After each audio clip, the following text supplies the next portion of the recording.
I have a question for everyone in this room. Put up your hand if you have used AI in the past month to solve a problem of yours or answer a question. Okay? Put up your hand if you've used AI in the past week. Okay? Put up your hand if you use AI today. Wow, okay, so some of us are already daily users of this, and even if you are not directly a daily user, almost any technology you are using right now is having AI integrated into it. So even if you just WhatsApp your granny, she's using AI, because WhatsApp is using AI. And I think that I really love that the Food Indaba this year has chosen to focus on such a relevant topic. Going full force into this, what is an unknown for many of us, without shying away from asking the difficult questions around what is this, what can it be, and how do we work with it instead of putting our head in the sand and pretending that we can live without it. As in so many of these events, the people in the room are the right people to be here. So thank you for making time and being here. My name is Kurt Ackerman. I head up the South African Urban Food and Farming Trust, and we are the nonprofit organization who hosts and convenes the Food Indaba annually. We started the first one back in 2014.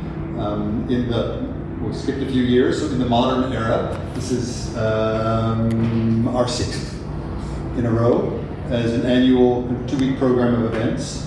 And we're very pleased to be hosting this event. It's the second time in a row that we've been able to work really directly and intensively with entrepreneurs and in partnership with Oribi, which is fantastic. And to focus on aspects of the food system that are very practical. Business, right? How do we serve the needs of people? How do we earn a livelihood for ourselves? How do we focus on everything from job creation to new business models that are less harmful to the environment or to create other kinds of opportunities? So really at the coalface of where the ideas and the outcomes meet. So I'm very excited for the program ahead. And with the theme of AI in the food system, we've been talking with all kinds of people. Last week and this week, we've been talking with chefs, we've been talking with people focused on waste, we've been talking with restaurateurs, we've been talking with academics and AI experts. We've got a big conference coming on Friday also where we'll go deep all day into these issues. But AI is something that has been affecting all of our lives, whether we're using it ourselves, in our personal capacity, in our businesses. A year ago when we decided that this was the theme we had to focus on, ChatGPT and these things, DeepSeek hadn't even come out. Right? So just thinking about the change and how real it is, where it's going to be in another year, now is the moment to really think carefully before a lot of these things are kind of set in place and the framing and some of the issues are already settled. So I'm, again, very excited that the moment where we're picking this up is one where we can, have more of an effect. Our intentions can really matter in a way that's quite different. I'm sure you'll get into some of these things as well. So I just want to thank the Waterfront, Solve the Waterfront in particular, for hosting us. They've been our co-host and partner for the last 5 years. And our other primary funder is the National Department, the DSI NRF Center of Excellence in Food Security, and then the Afro-Food Links project, which this fits within and is EU funded, and we're very pleased to have Oribi as a partner in that project.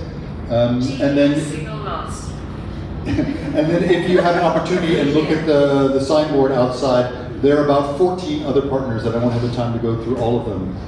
But please do have a look. They are the ones who are really invested in trying to understand some of these issues that are driving the challenges and unearthing the opportunities in our food system. So please have a look. And then I will be around after the people who are going to be speaking, and so on will be around. So let's use this as an opportunity to kind of start a conversation that can carry on. So that's it for me, and I'm going to hand over to Tasneem. Thank you. Who are the entrepreneurs in the room?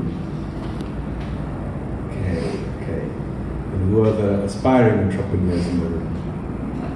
If you've ever wanted to create a business, okay. Cool. Yeah, well, I'm going to talk to you about AI, well, for this context for food entrepreneurs, but this applies to general entrepreneurship. Can you hear me? All good? And just how with AI, how you can just do more with less. So as a business owner, as a sole proprietor, going into any business or any endeavor can feel overwhelming. You feel like there are many different aspects of business that you don't know about, or that you're not comfortable with going into, but I'm here to tell you that with AI, you can do more with less. Cool, so before I go into AI, I just want to just demystify AI, right? So how do we talk to AI? What does it know? I'd like you to imagine that she's a librarian, right? She's read every book in the library. This library is so expansive, so wide. The books in the library all represent the data set. And the data set, or the amount of data that the owners of the models wanted to make sure the librarian can read or can access to. So this librarian, she doesn't read like you or I do. She doesn't look at words and read words and gain meaning. What she does is she looks at these words and she assigns numbers to them. She looks at phrases and she assigns numbers to them. Why numbers? Because computers are great at storing numbers. But why numbers? Also because computers are great at identifying patterns between numbers. Right? So what she's doing is, as soon as she's reading any new text, she's translating that into numbers or patterns and seeing how does this text map back to other text that she's written. Right? And then that is how she's able to very quickly kind of synthesize information. So if there's a book in her library on traditional African recipes, best believe she knows about it. So if you had to go into it and say, make a chakalaka recipe, but make it spicy and sweet, she's going, researching in her head, okay, chakalaka, I know that, this book there, spicy, sweet, how does one make a recipe spicy or sweet? She's pulling from so many different sources of information to then respond in that way.